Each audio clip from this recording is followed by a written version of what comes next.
हे कृष्ण गोविंद हरे मुरारे हे नाथ नारायण वासुदेवाय हे नाथ नारायण वासुदेवाय। श्रीमद् भागवत जी का मूल पाठ नवम स्कंद का पंचोदशा अध्याय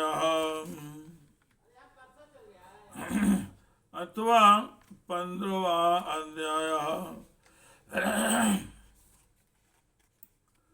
ऋचिक, जमदग्नि और परशुराम जी का चरित्र। ओम श्री राजोवाच किम तद्दंहो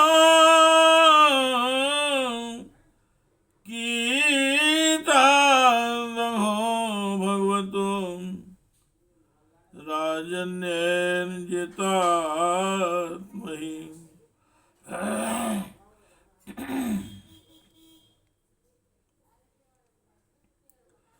कृतमेन कुलम नष्टम क्षत्रियाणां मीक्षसा।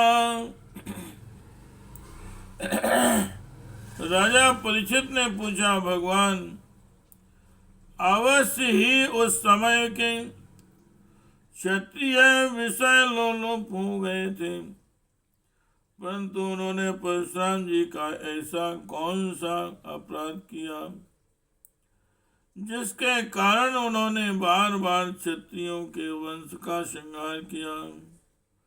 हे कृष्ण गोविंद हरे मुरारे हे नाथ नारायण वासुदेवाय। ओम श्री सुकुवाय हय हयानावनि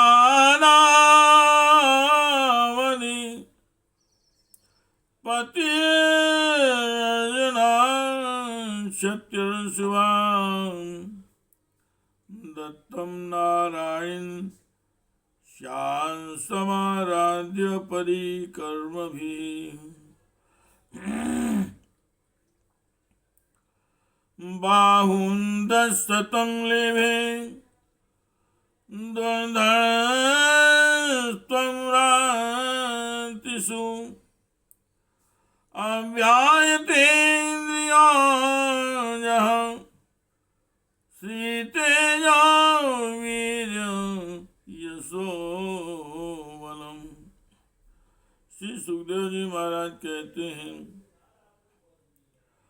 श्री सुखदेव जी महाराज कहने लगे, परीक्षित उन दिनों है वंश का अधिपति था अर्जुन। वह एक श्रेष्ठ क्षत्रिय था। उसने अनेकों प्रकार की सेवा शुश्रूषा करके भगवान नारायण के अंशावतार दत्तात्रेय जी को प्रसन्न कर लिया और उनसे 1000 भुजाएं तथा कोई भी शत्रु युद्ध में पराजित न कर सके। यह वरदान प्राप्त कर लिया। साथ ही इंद्रियों का अबाध बल, अतुल संपत्ति, तेजस्विता, वीरता और कीर्ति और शारीरिक बल भी उसने उनकी कृपा से प्राप्त कर लिए थे। हे कृष्ण गोविंद हरे मुरारे हे नाथ नारायण वासुदेवाय। हे नाथ नारायण वासुदेवाय। एके योगेश्वरत्वैश्वर्यं गुणायत्राणि मादया चचारभ्याहत गतिर्लोकेषु पवनो यथा स्त्रीरत्नेरावृता क्रीडनरेवावसी वदोत्कटा स्त्रीरत्नेरावृता क्रीडन सेवादेवाम्भसी मदोत्कटा व्यजयन्ती विस्तजं बिभ्रद रूरोत्सरितं भुजे विप्लावितं स्वाशिबिरं विप्लावितं स्वशिबिरं प्रतिस्तोत्राणि सरिज्जलयन् नाम्रस्य तस्य तन् वीर्यं वीरुमानी दशाननं गृहीतो लीलया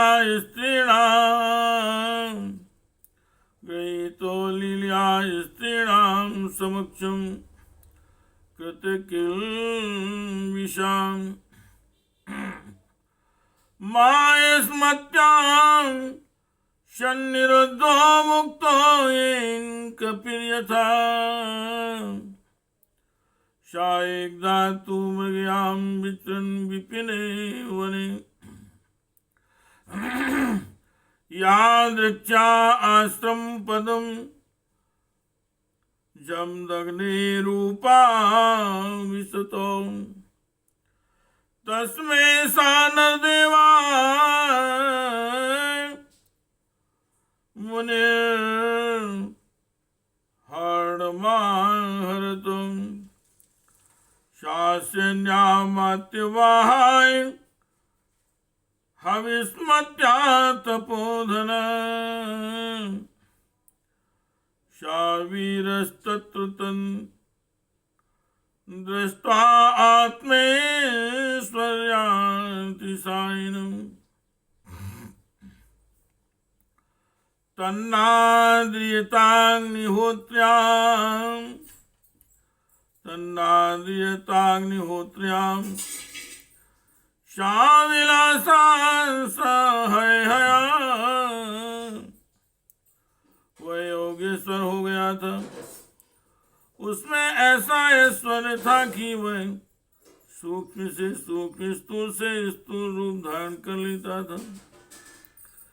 सभी सिद्धियां उसे प्राप्त हुए। संसार में वायु की तरह सब जगह बेरोक टोक विचरा करता था।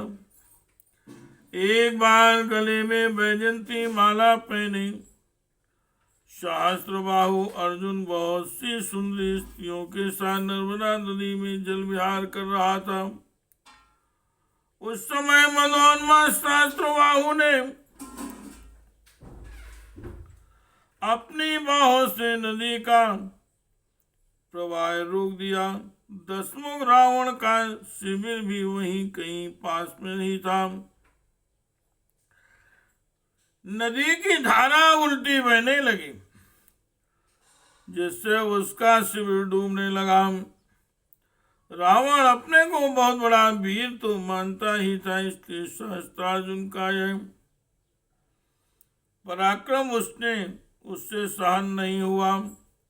जब रावण सहस्त्रबाहु अर्जुन के पास जाकर बुरा भला कहने लगा, तब उसने स्त्रियों के सामने ही खेल खेल में रावण को पकड़ लिया और अपनी राजधानी माहिष्मती में ले जाकर बंदर के समान कैद कर लिया। पीछे पुलस्त जी के कहने से सहस्त्रबाहु ने रावण को छोड़ दिया।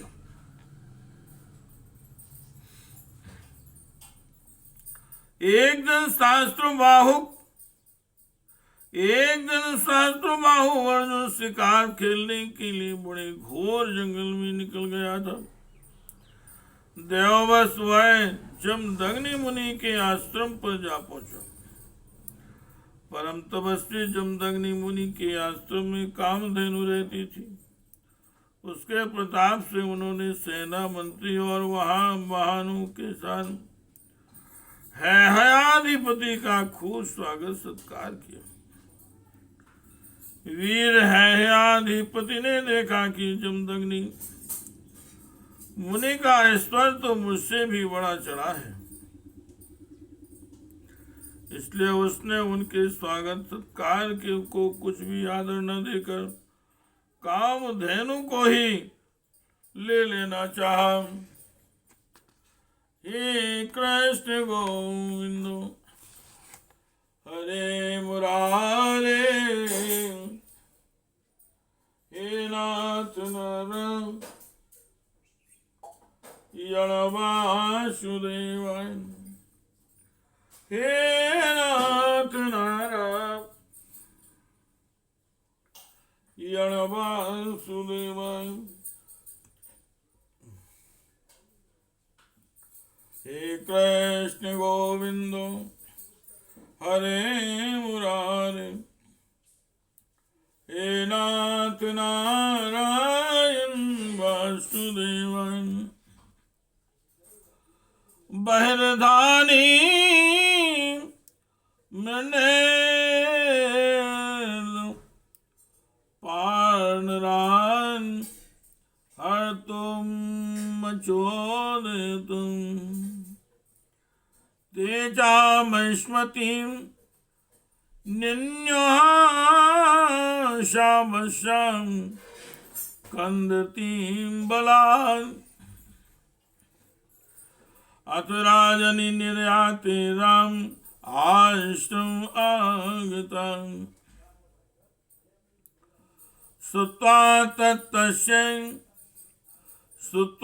तत्तस्य दौरात्म्यं चुक्रोधाहिर्वाहुतं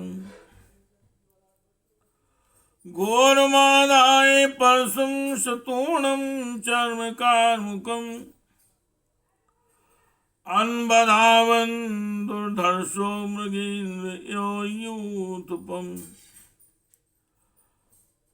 तमापतन्तं भृगुवर्यमानिसाधनुर्धरं वाणपरस्वधायुधम् एणे चर्माम्बरमर्कधारवायुतं जटाभिर्दृशे पुरीं विशन् अचोदयद्धस्तिर्थास्वपत्तिभिर्गदा शिवाणिस्तिस्तग्निशक्तिभिः अक्षौणी सप्तदशाति भीषणास्ता रामे को भगवान सूर्यत। उसने अभिमानवश जमदग्नि मुनि से मांगा भी नहीं, अपने सेवकों को आज्ञा दी कि कामधेनु को छीन ले चलो। उसकी आज्ञा से उसके सेवक बछड़े के साथ बाबा करती हुई कामधेनु को बलपूर्वक महाश्मतिपुरी ले गए। जब वे सब चले गए तब परशुराम जी का की आश्रम पर आए हुए उसकी दुष्टता का वृत्तांत सुनकर चोट खाए हुए सांप की तरह क्रोध से तिलमिला उठे। वे अपना भयंकर फरसा तरकस ढाल और धनुष लेकर बड़े वेग से उसके पीछे दौड़े, जैसे कोई किसी से ना दबने वाला सिंह हाथी पर टूट पड़े। सहस्त्रबाहु अर्जुन अभी अपने नगर में प्रवेश कर ही रहा था कि उसने देखा कि परशुराम जी महाराज बड़े वेग से उसकी ओर झपटे आ रहे हैं। उनकी बड़ी विलक्षण झांकी थी। वे हाथ में धनुष बाण और फरसा लिए हुए थे। शरीर पर काला मृग चर्म धारण किए हुए थे और उनकी जटाएं सूर्य की किरणों के समान चमक रही थी। उन्हें देखते ही उसने गदा, खड़ग, बाण, सृष्टि, शतघ्नी और शक्ति आदि आयुधों से सुसज्जित एवं हाथी, घोड़े, रथ तथा पदातियों से युक्त अत्यंत भयंकर सहस्त्रक्षौणी सेना भेजी। भगवान परशुराम ने बात की बात में अकेले ही उस सारी सेना को नष्ट कर दिया। हे कृष्ण गोविंद हरे मुरारी, हे नाथ नारायण वासुदेवाय, हे नाथ नारायण वासुदेवाय, हे नाथ नारायण वासुदेवाय। यतो यतो असौ प्रहरन् परस्त्वधो मनो अनिलो जाम परचक्रसूदराम, ततस्ततश्छिन्नो भुजोरुकन्दराम, निपेतुर्वर्यां हतसूतुवाहनां, दृष्ट्वा दृष्ट्वा स्वसैन्यं रुधिरोऽङ्कर्दवीरणाजिरे रामकुठारसायिके,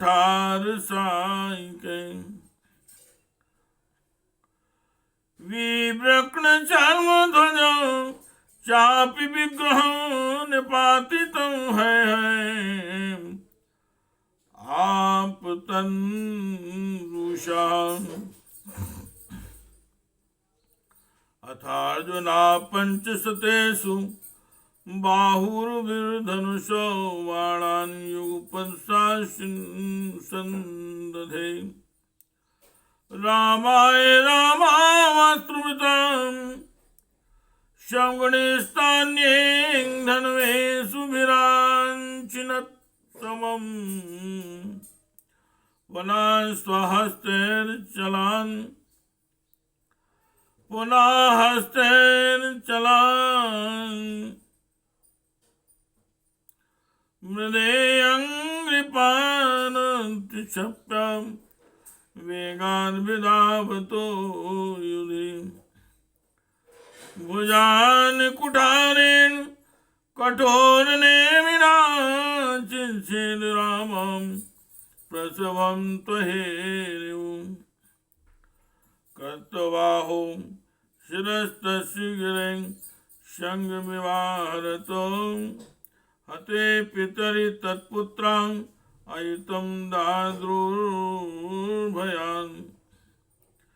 भगवान श्री परशुराम जी की गति मन और वायु के समान थी। वे शत्रु की सेना काटते ही जा रहे थे। जहाँ जहाँ भी अपने फरसे का प्रहार करते वहां सारथी और वाहनों के साथ बड़े बड़े वीरों की बाहें जागे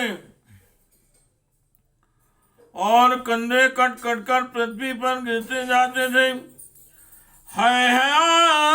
अधिपति अर्जुन ने देखा कि मेरी सेना के सैनिक उनके धनुष ध्वजाएं और ढाल भगवान परशुराम के फरसे से और बाणों से कट कट कर खून से लथपथ रणभूमि में गिर गए हैं।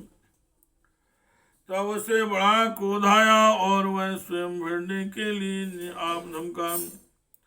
उसने एक साथ ही अपनी 1000 भुजाओं से 500 धनुषों पर बाण चढ़ाए और परशुराम जी पर छोड़े। परंतु परशुराम जी तो समस्त शस्त्रधारियों के शिरोमणि ठहरे। उन्होंने अपने एक धनुष पर छोड़े हुए बाणों से ही एक साथ सबको काट डाला।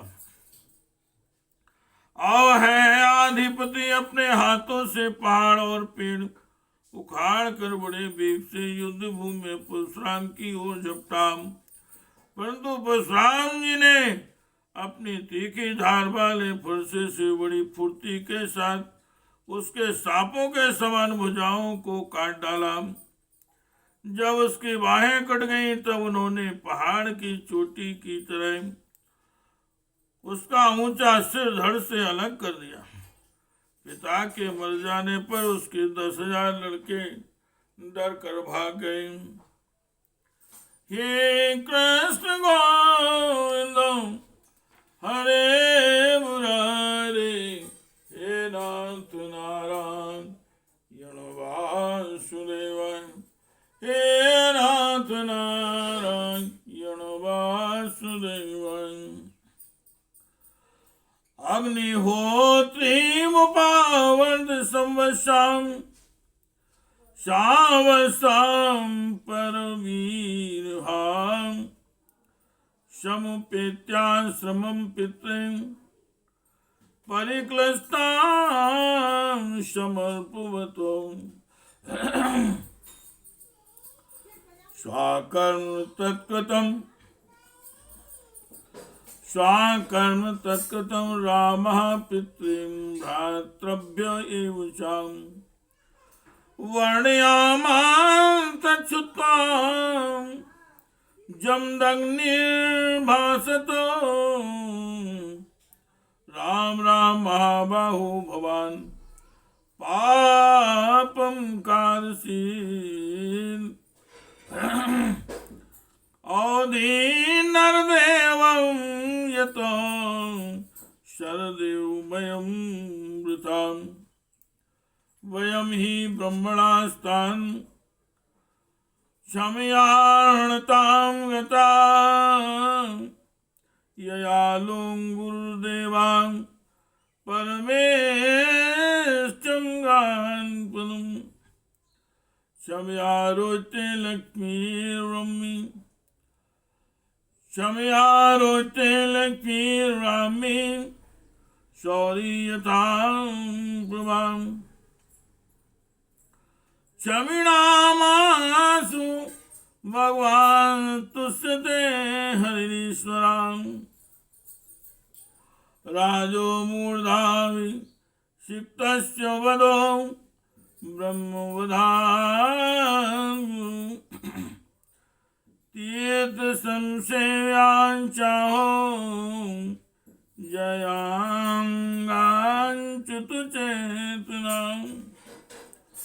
परीक्षित विपक्षी वीरों के नाशक परशुराम जी ने बछड़े के साथ कामधेनु लौटा ली। वह बहुत ही दुखी हो रही थी।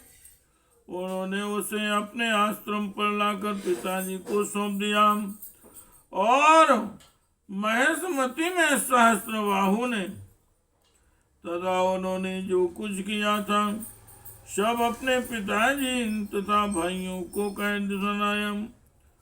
सब कुछ सुनकर जमदग्नि मुनि ने कहा, हाय हाय परशुराम, तुमने बड़ा पाप किया। राम राम, तुम बड़े वीर हो, परंतु सर्वदेवमय नरदेव का तुमने व्यर्थ ही वध क्यों किया। बेटा, हम लोग ब्राह्मण हैं, क्षमा के प्रभाव से ही हम संसार में पूजनीय हुए हैं। और तो क्या, सबके दादा ब्रह्मा जी भी क्षमा के बल से ही ब्रह्मा पद को प्राप्त हुए हैं। क्षमा के बल से ही ब्रह्मा जी ब्रह्म पद को प्राप्त हुए हैं। ब्राह्मणों की शोभा क्षमा के द्वारा ही सूर्य की प्रभा के समान चमक उठती है। सर्वशक्तिमान भगवान श्री हरि भी क्षमावानों पर भी क्षमावानों पर ही शीघ्र प्रसन्न होते हैं। बेटा, सार्वभौम राजा का वध ब्राह्मण की हत्या से भी बढ़कर है। जाओ, भगवान का स्मरण करते हुए तीर्थों का सेवन करके अपने पापों को धो डालो। इति श्रीमद्भागवते महापुराणे परमहंस्यां संहितायां नवमे स्कंदे पंचदशो अध्यायः।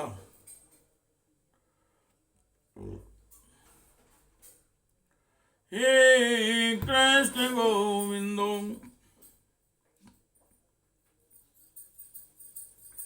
हरे मुरारे, हे नाथ नारायण वासुदेवाय, हे नाथ नारायण वासुदेवाय, हे नाथ